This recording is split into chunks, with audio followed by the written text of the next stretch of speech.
2011, but only 2018, they had a technical meeting. And now the tool is finalized, almost. Okay, that's called Joint Risk Assessment Tool. And it is a part of the tripartite guide.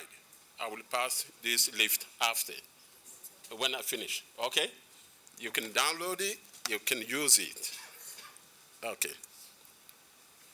So I will not cover this part because Jen just, Dillis just mentioned it. Why do we need risk assessment? But I will go to joint risk assessment.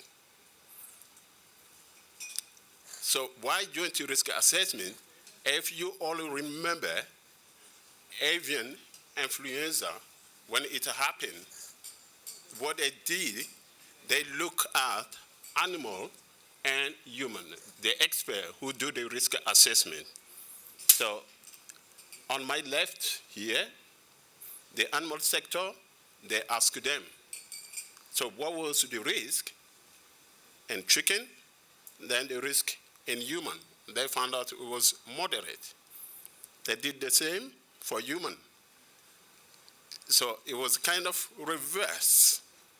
You see how the perception and how the analysis can lead to different estimation of risk. And that's why it is important to do it as a team, so you can share the knowledge. Okay. So to do risk assessment, especially for zoonosis and other health events, at the interface already, I will mention that several times because AMR, which is resistant for antimicrobial, is part of which can be assessed as well at the interface. And all relevant sectors are required. And the way they see it, the way they perceive the risk, I think that will contribute to it a lot.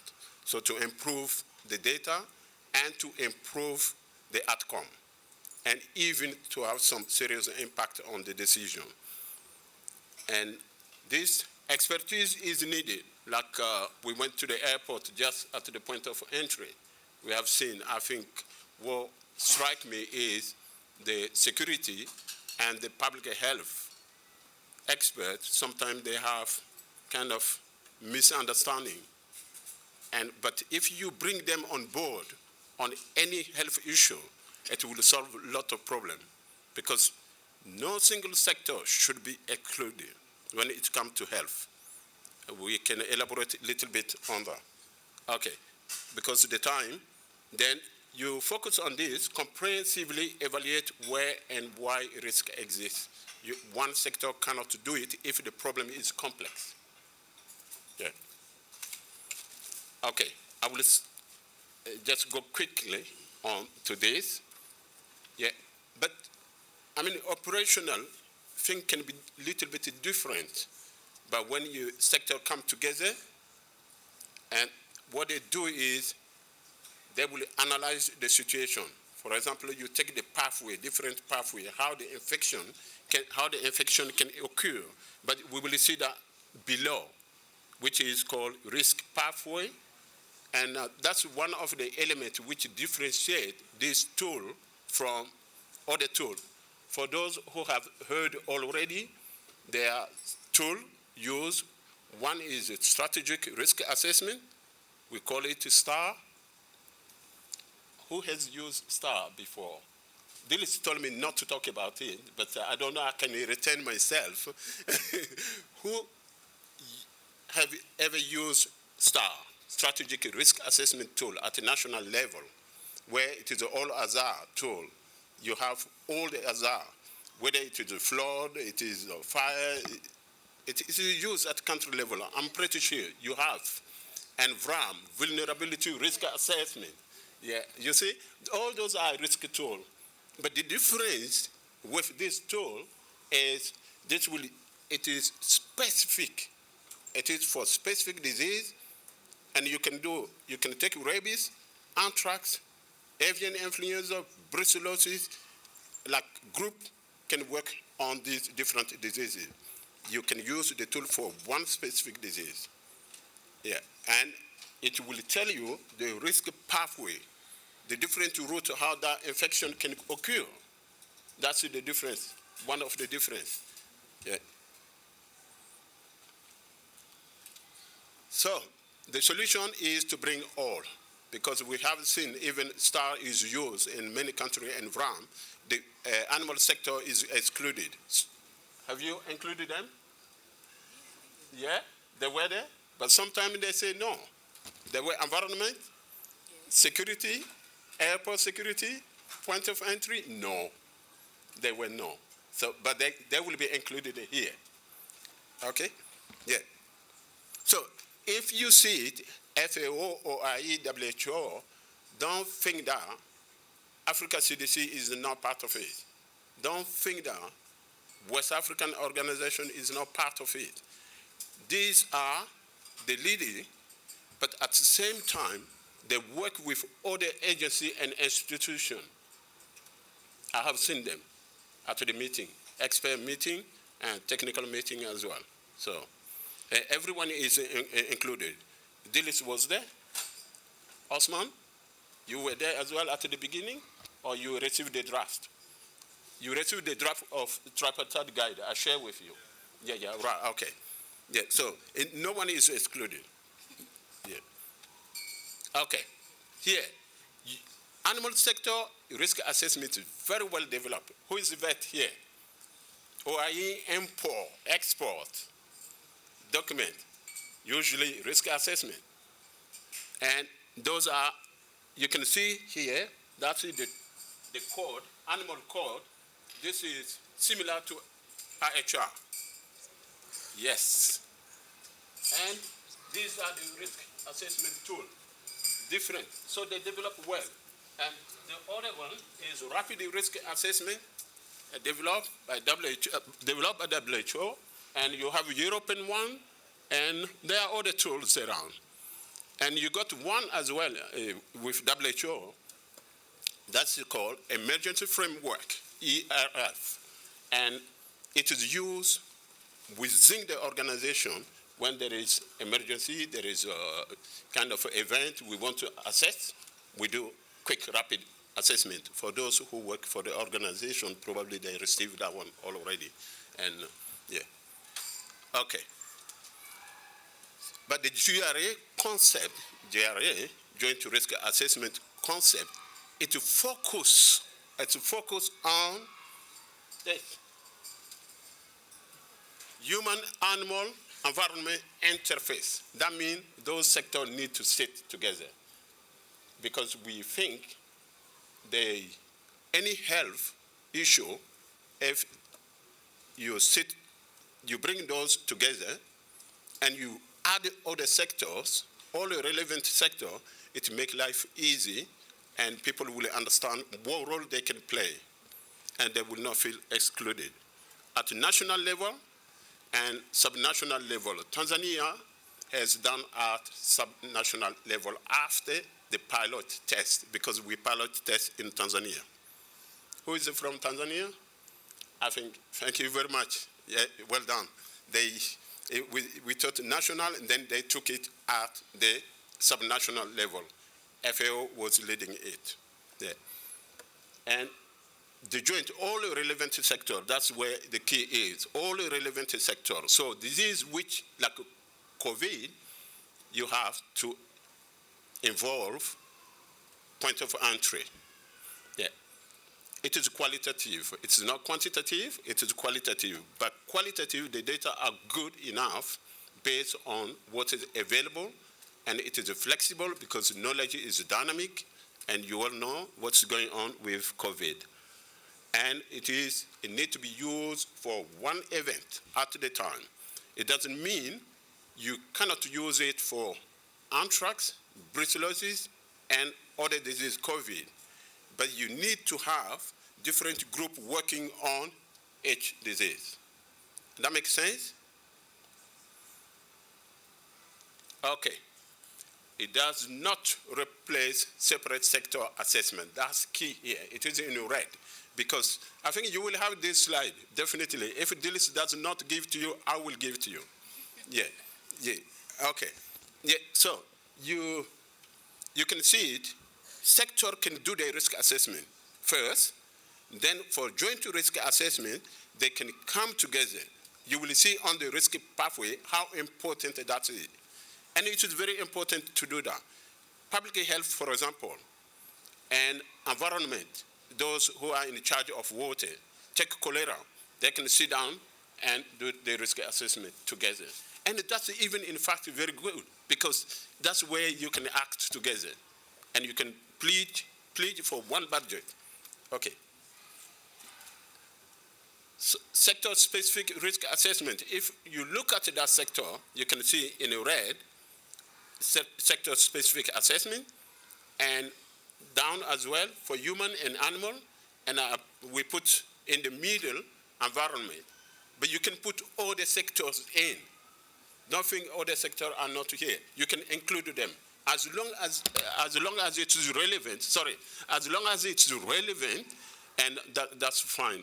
If they play a role, yeah. So it is multi-sectoral approach, this risk assessment. And it is key to One Health approach as well. And it is one of the mechanisms we believe at the country level, if you have all the structure, it helps to operationalize One Health approach.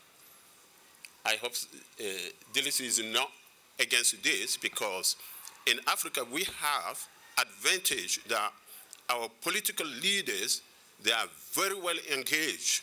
That was one of the recommendations of the meeting I mentioned, 2011, political will.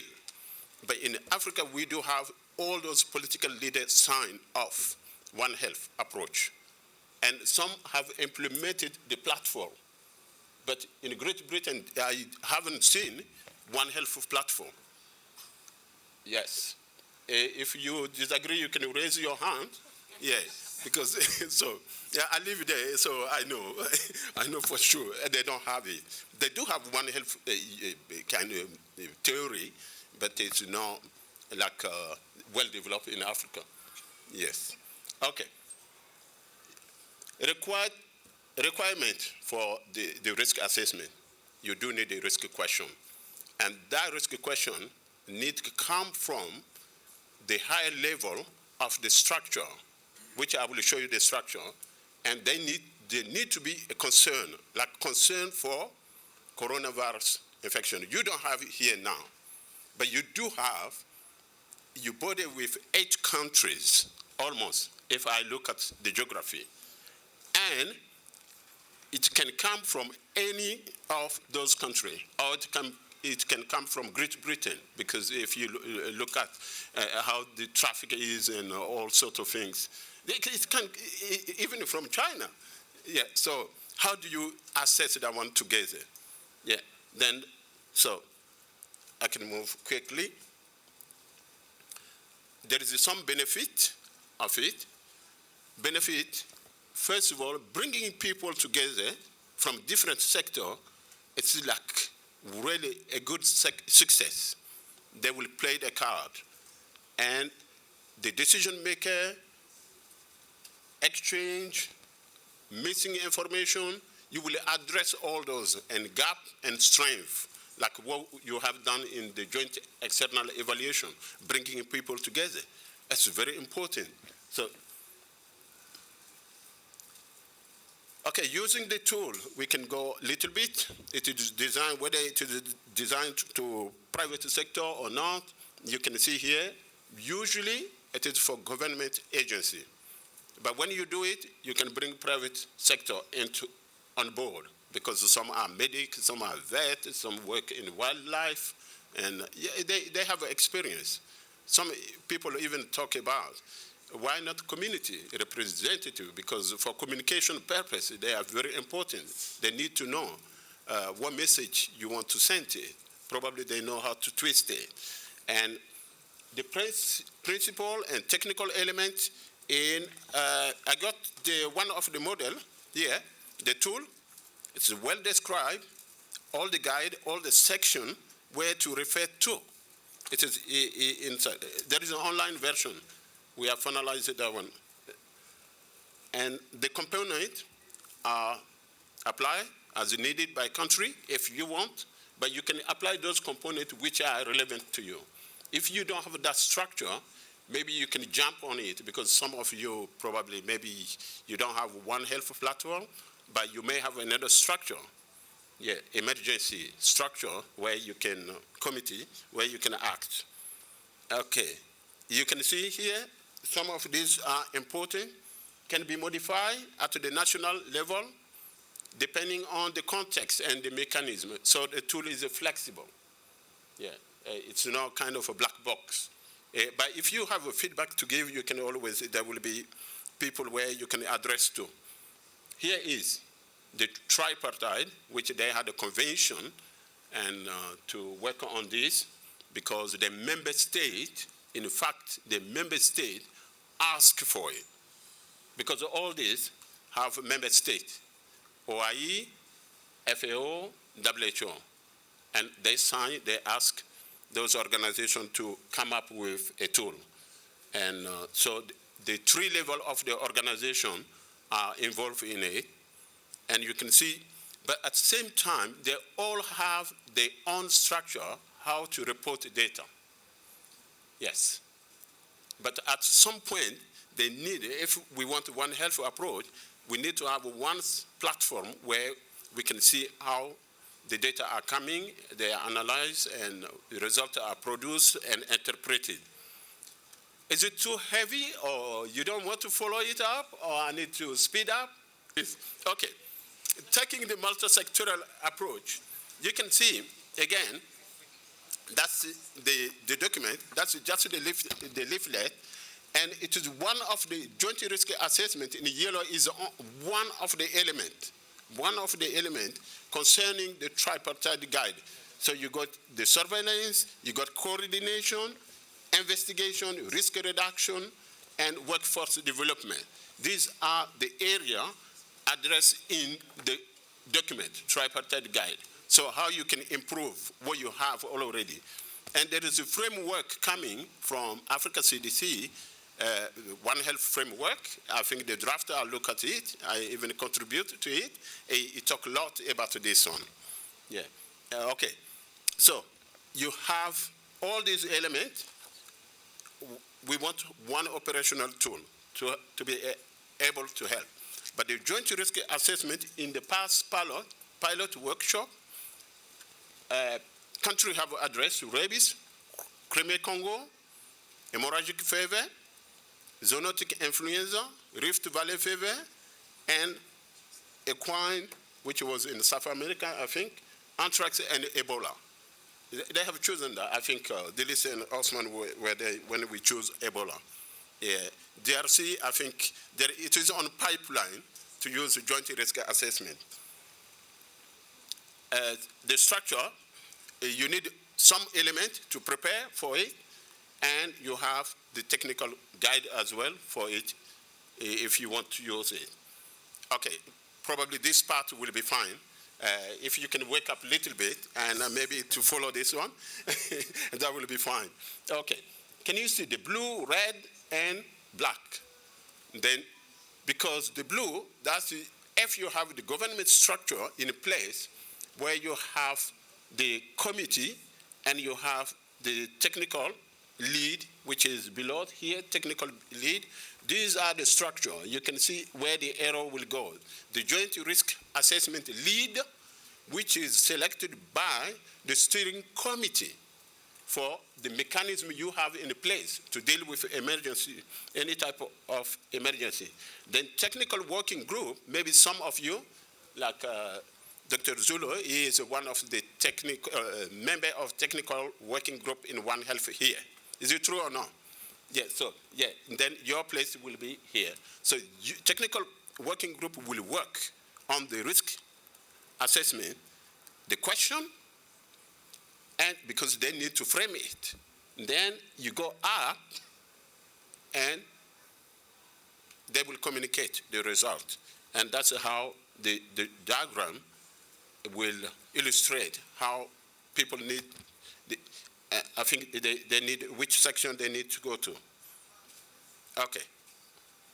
We can skip on this one because you have political will, we covered that one. Engagement of all sector, yes, but experts need to have some level of understanding of the risk. Otherwise, it will be kind of, yeah, we need the background, then you need to go and read it again. That's why the new document, we will put a little bit of the background for the risk assessment because it was asked. And so that's in red. What is important? It is still undertaken when needed, even when these elements are not sufficiently available. Then we join the list. Well, it should just demonstrate on risk assessment.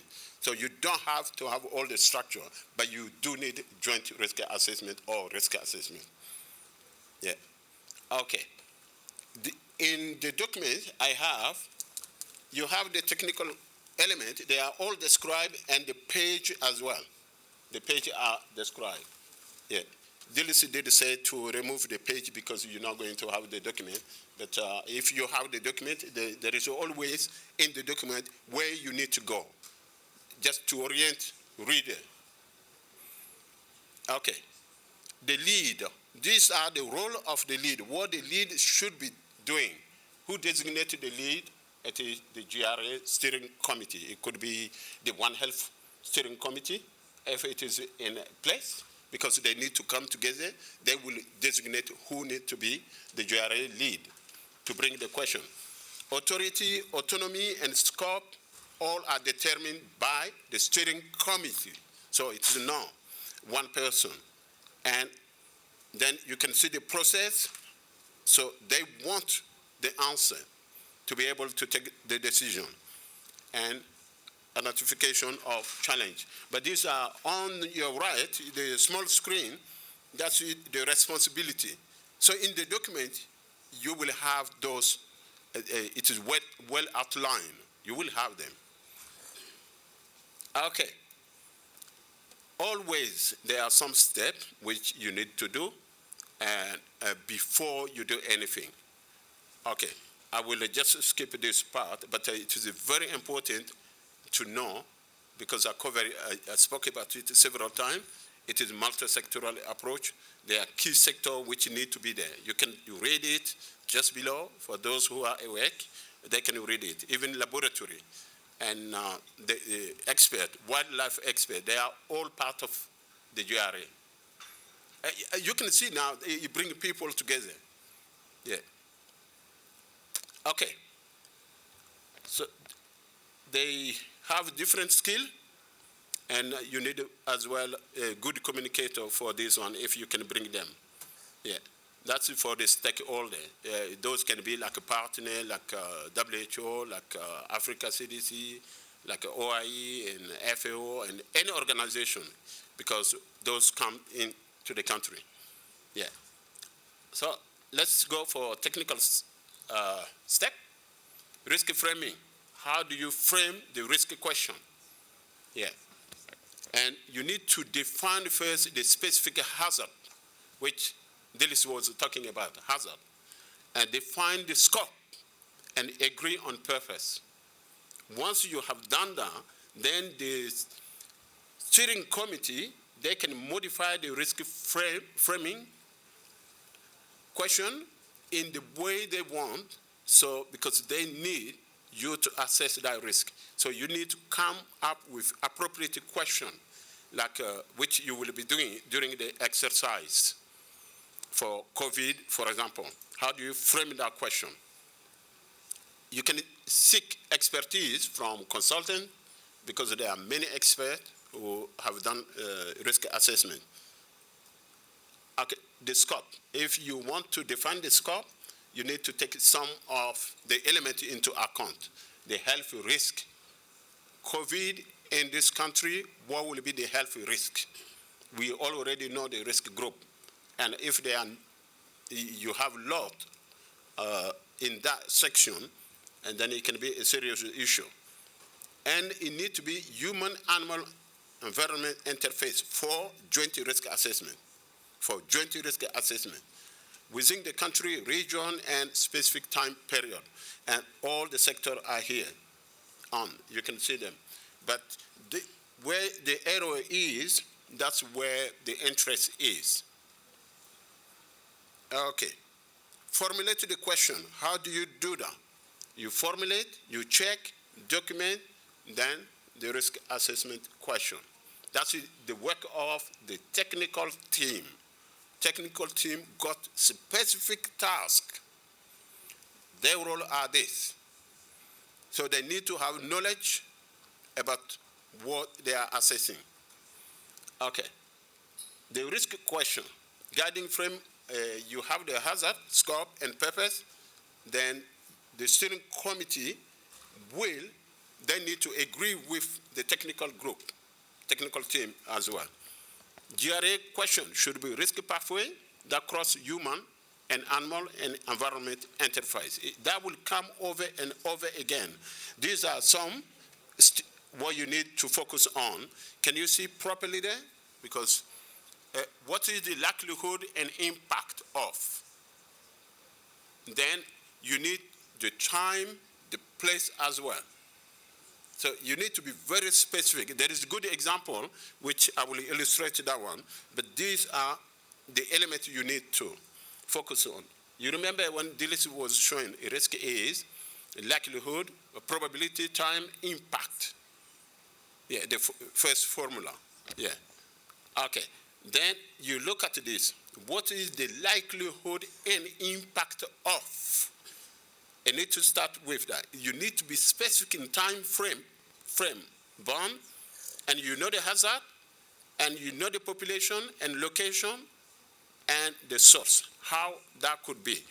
Take the source maybe, decide later, whatever it is, you can discuss that between yourself. It makes sense or not? So far, it doesn't make sense? This one. If you turn back to the COVID and just try to extrapolate COVID into this country in 3 months' time, but you need to be more specific, not all over the place. Okay. An example was given for H7N9. H7N9. If you want to, you can memorize this, but that's the type of question you need to ask for. Yeah, for joint risk. Oh, God. For joint risk. Okay, what are you going to do after work? Yeah, we can carry on. Oh, no. Oh, yeah, Osman. Yeah, right. Okay. Okay, go ahead. Okay, thank you. Yeah. Yes, I wanted to ask. Let's look at the example below. The example below. What is the likelihood and impact at least one consumer, that means someone who consumes something in the country being exposed to influenza H7N9, avian influenza virus, in a live bird market in the next 6 months? Because the risk always to think about coming in the next 6 months. The red, that's the hazard, influenza. And if the event, at least one exposure, if you look at that one, then the source being live bird market, that's the source. It makes it a little bit, it's getting clear? All information can be found in that example. Yeah, that's why it is important to note the way it is phrased, what is the likelihood and impact of your hazard and exposure, and you can combine them. You can change the way it is done, but it needs to be in this format. That's to help. Yeah, okay. Yeah. Oh, if I'm boring, next time he will not invite me. Yeah, okay. So that's fine. Identify the diagram as well. You have identification of the diagram for the risk pathway. The interest for this, I can tell you that if you have avian influenza virus circulating around in this country, and you want to know some of these elements for the exposure. And one way to do that, for all the risk pathway, you need to have this. That's one example which was used in Vietnam or whatever it is for this one.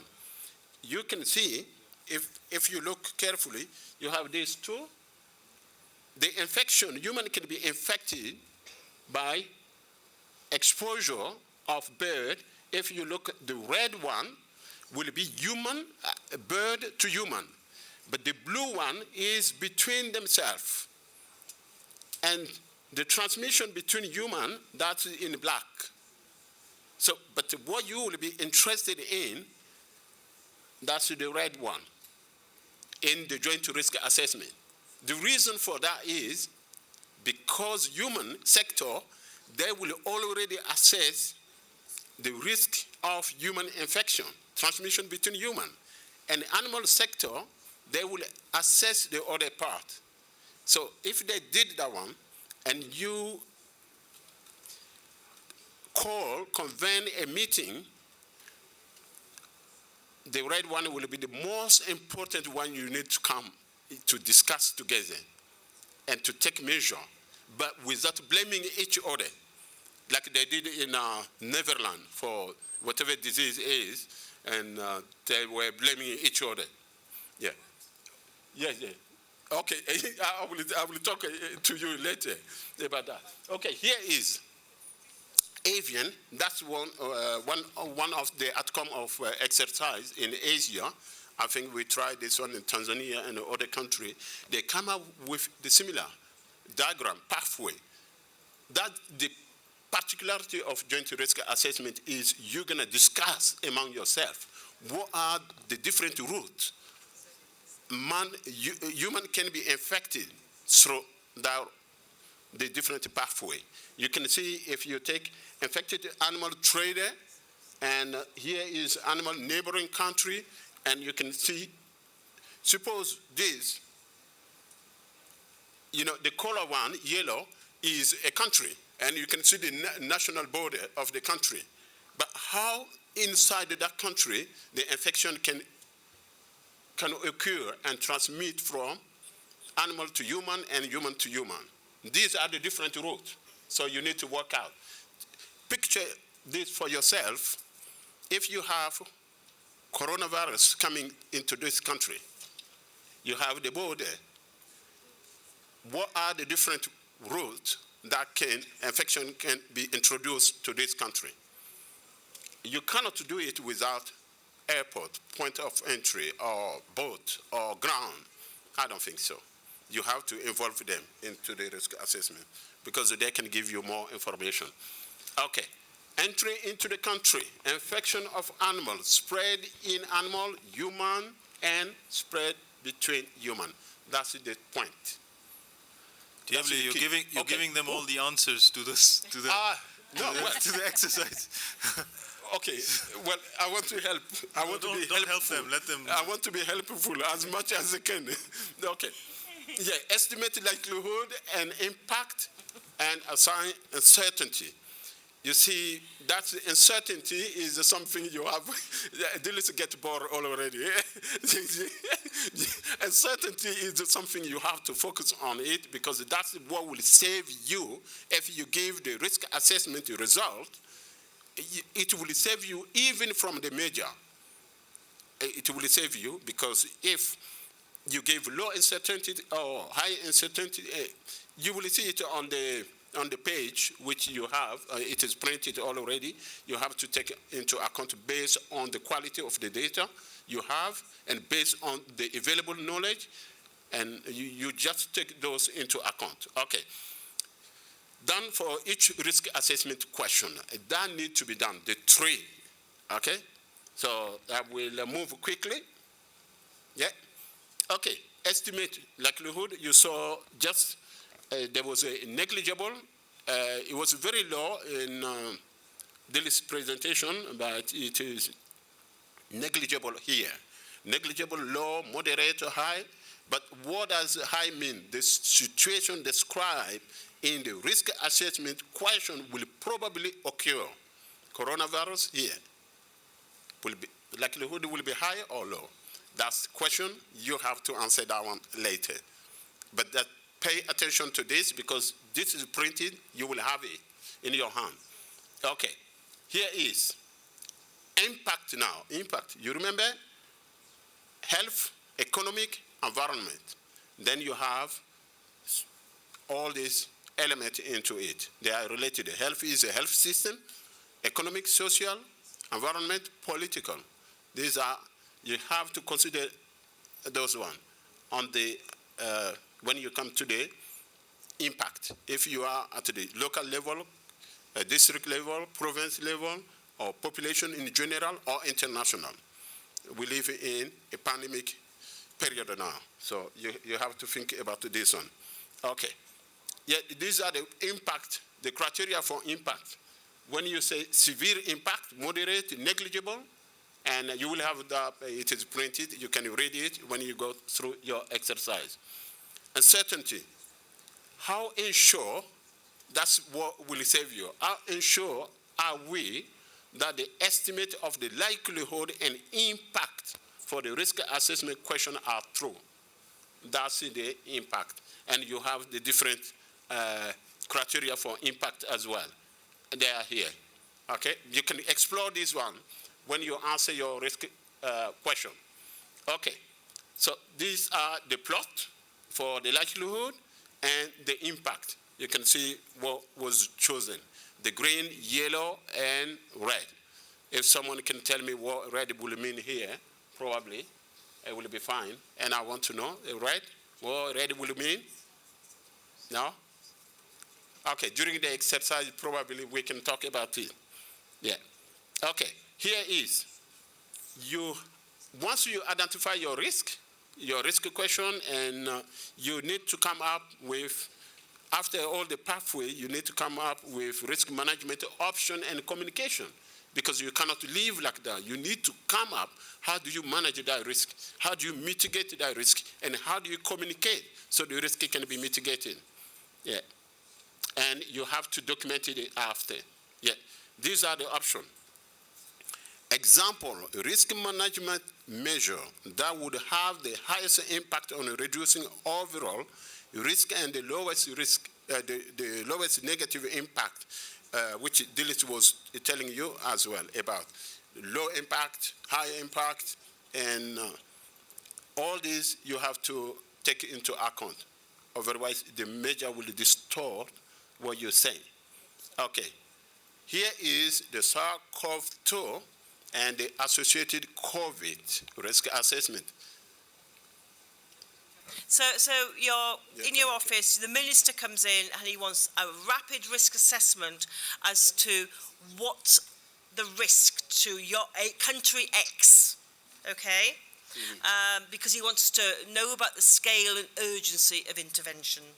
Under the AHR, it's all. Yeah. So we've helped you here, okay? We've got you started. So the first thing is, what threat? Now on COVID-19 now, okay? Yeah. Who's the risk to? Who's he talking about? The general population? Have you got special places where there's displaced persons, travellers, elderly? Where? He's talking about the borders, the healthcare facilities in the community. Yeah. What does he want? You can't cover all this. He wants it by tomorrow. So we've now we made explicit what is required. This was the risk framing that Thierry Blaise mentioned. You currently got no COVID cases in country X. What is the risk of SARS-CoV-2 into your country through points of entry in the next 6 months? Yeah. That is what's being asked, okay? We've got the stages. Risk framing, we've done that. We've agreed all the purpose and the scope. We've got the risk. Now you're going to formulate the risk assessment questions, okay? So, and work out what is the likelihood, what is the impact, and what's the certainty around your estimates. Yeah. And you're going to draw the risk pathways. I've got paper, pens. You can get started on that. Mm-hmm. And then on what you've come up with and where you've seen the threats are, you're going to estimate the likelihood, impact, and assign uncertainty for each of your risk questions. We've got sheets there. You don't need to remember the tables. We've got them there. And then you're going to record for each pathway the likelihood, impact, and uncertainty. And then the rest is just about uncertainty. Now, talking about uncertainty, I mean, you know this more than me. There's a lot of questions around COVID. We don't know a lot of the answers. Mortality rate, that's a fairly obvious one. We had the big study from China, which suggested a 2.3 death rate. As you can see, it's very clear who the risk groups are. Yes, us older people are getting worried, especially for those over 80, but I'm not quite there yet. So it's very clear who your risk groups are. So most of you, why are you worried? You know, you've got a very good chance of being well. But having got the mortality rate, we then find a new study shows it's 3.4. But is this an underestimate? Because we're just starting in the epidemic, so people who are newly being diagnosed, as the cases increase, haven't had time to die yet. So your mortality rate may go up much more. But we don't know how much mild or asymptomatic disease is. So in fact, it may go down a lot as we discover there are a lot more mild cases. So we have no idea what the mortality rate is. Basic reproductive number, that's a number of new cases from one infectious case. It's 3, that is high. We need to get that down below 1 to control the outbreak. But again, numbers vary. Clinical disease, we've got no idea really. They are the latest figures produced, but asymptomatic, maybe much more than that, we don't know, or mild disease. Are asymptomatic infections infectious? That's pretty important information. Are patients infectious before symptoms?